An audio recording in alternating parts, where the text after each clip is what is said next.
आपके साथ अहमद भाई पटेल। आज हमारी उपस्थिति बाघा में है और अति पिछड़ा महासम्मेलन का आयोजन किया गया है और हमारे साथ राजद के नेता है। आइए हम लोग जानने का प्रयास करेंगे आज सम्मेलन का क्या उद्देश्य था।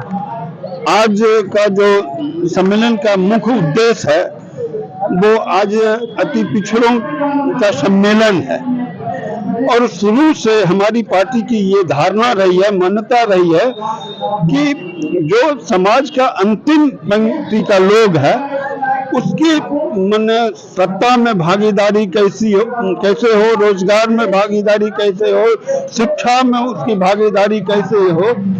यही कारण है कि हमारी पार्टी ने 1959 में जिस जमाने में जो जंक्शन हुआ करता था उस जमाने में 1959 में हमारे पार्टी के संविधान में डॉक्टर राम मनोहर लोहिया ने शामिल किया और उस लड़ाई को निरंतर आज तक विभिन्न रूपों में हमारे नेताओं ने लड़ा। आपको याद होगा कि 1967 में जब चुनाव हुआ था तो डॉक्टर लोहिया ने नारा दिया था कि संसोपा ने बांधी गांठ पिछड़ा पावे 100 में 60। यानी पिछड़ों की आबादी 60% है तो उसको 60% उनको हक मिलनी चाहिए। यानी जिसकी जितनी संख्या हमारी उसकी उतनी हिस्सेदारी। और फिर जब 1977 में बिहार में कर्पूरी जी के नेतृत्व में सरकार बनी थी तब उस समय बिहार में मुंगेरी लाल आयोग लागू किया गया था और जब मुंगेरी लाल आयोग लागू किया गया था यही जो दलित पिछड़ा वंचित लोग थे उनको रोजगार में, सत्ता में, शिक्षा में भागीदारी हो, इसीलिए। और तब उस जमाने में जो आज भाजपा के लोग हैं, इनके जो मनुवादी लोग हैं, इनके पेट में दर्द होने लगा। यही कारण है कि कैलाशपति मिश्र के नेतृत्व में उस सरकार को गिराने का काम किया गया है। हमारे दल का, हमारे पार्टी का इतिहास रहा है कि पिछड़ों की लड़ाई के लिए आगे लड़ना ही नहीं बल्कि उन्होंने कुर्बानी भी दी है। हम सत्ता से बेदखल हो गए, कर्पूरी जी की सत्ता गिर गई, लेकिन उन्होंने उस विचारधारा से, उन शक्तियों से उन्होंने समझौता नहीं किया। फिर 1977 में ही केंद्र में सरकार बनी थी मोरारजी देसाई के नेतृत्व में। तब समाजवादी विचारधारा के जितने भी सांसद लोग थे उन्होंने सदन में ये मामला उठाया था कि उस जमाने में काका कालेलकर आयोग पहले बनी, कमीशन 1953 कालेलकर कमीशन 53 में बनी थी और 56 में उसका रिपोर्ट आया और 77 में उस रिपोर्ट को केंद्र में लागू करने की बारी आई थी। तब जो आरक्षण विरोधी लोग थे, जो मनुवादी लोग थे, उन्होंने उसको विभिन्न तरह का बहाना करके उन्होंने उसको लागू करने से रोका गया। यह कहकर रोका गया कि ये आयोग की रिपोर्ट जो काका कालेलकर के आयोग की रिपोर्ट है बहुत काफी पुरानी हो गई है, नई कमेटी, यानी उन लोगों की मानसिकता थी अवरोध पैदा करने की, रोकने की। तो फिर उस जमाने में मंडल आयोग कमीशन लागू किया गया बीपी मंडल के नेतृत्व में और उसकी रिपोर्ट आते आते तब तक बीपी ये मोरारजी देसाई की सरकार गिर चुकी थी। तब फिर 1990 में 8 अगस्त को बीपी सिंह जी ने मंडल कमीशन का लागू किया और फिर यही मनुवादियों ने जो अपने को आज अति पिछड़ा दलित का हितैषी कह रहा है, उन लोगों को भी पेट में दर्द और मरोड़ होने लगा।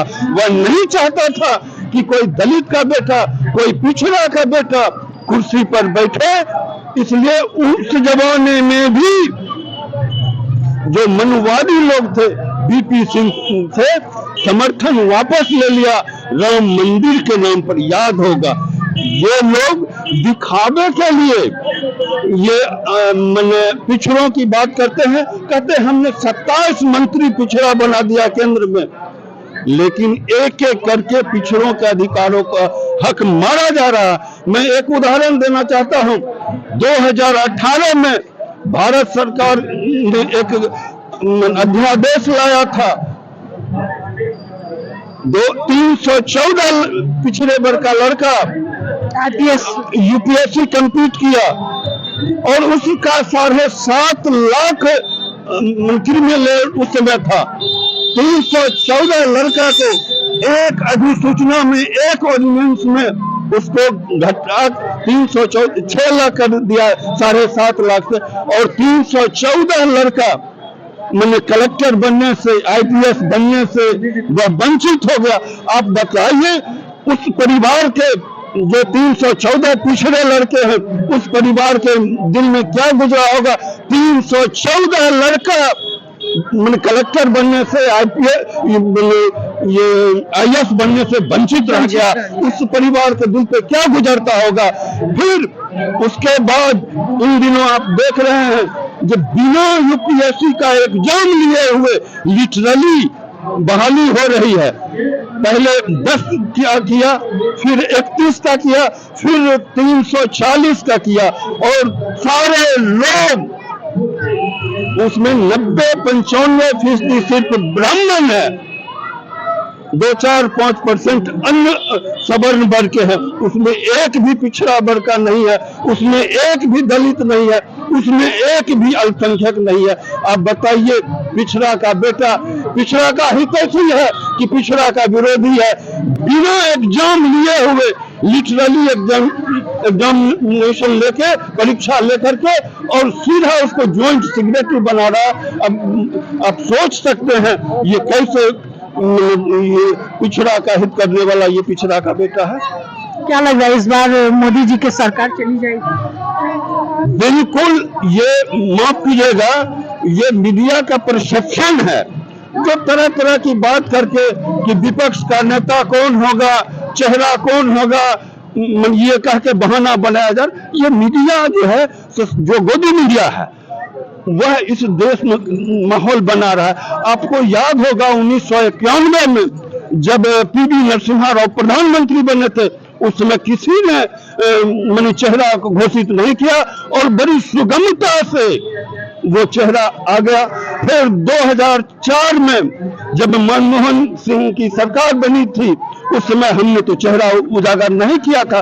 उनके यहाँ एक चेहरा है सिर्फ, यानी एको हम द्वितीयो नास्ति न भूते न भविष्यते, और मेरे यहाँ तो खान है चेहरे का, एक से एक काफी अनुभवी विद्वान नेता हम लोगों के पास है। उनके यहाँ एक के बाद दूसरा चेहरा नहीं है, मेरे यहाँ चेहरों का भंडार है। यह कोई समस्या ही नहीं है चेहरे की। हम लोग बिल्कुल जिस तरह 91 में सुगमता से चेहरा विपक्षी ने निकाल लिया, जिस तरह 2014 में, और दोनों बार काफी विद्वान अनुभवी लोग, अर्थशास्त्री जो पूरे दुनिया को अर्थशास्त्र में अपना एक दर्शन देते हैं, मार्ग देते हैं, वैसे लोगों को चुना। आज भी ये बड़ी आसानी से, सुगमता से हम इस समस्या का समाधान करने, ये कोई हम लोगों के लिए समस्या नहीं है। क्या नाम है सर? मेरा नाम श्याम प्रसाद दास, पूर्व राजद जिला प्रवक्ता बेगूसराय।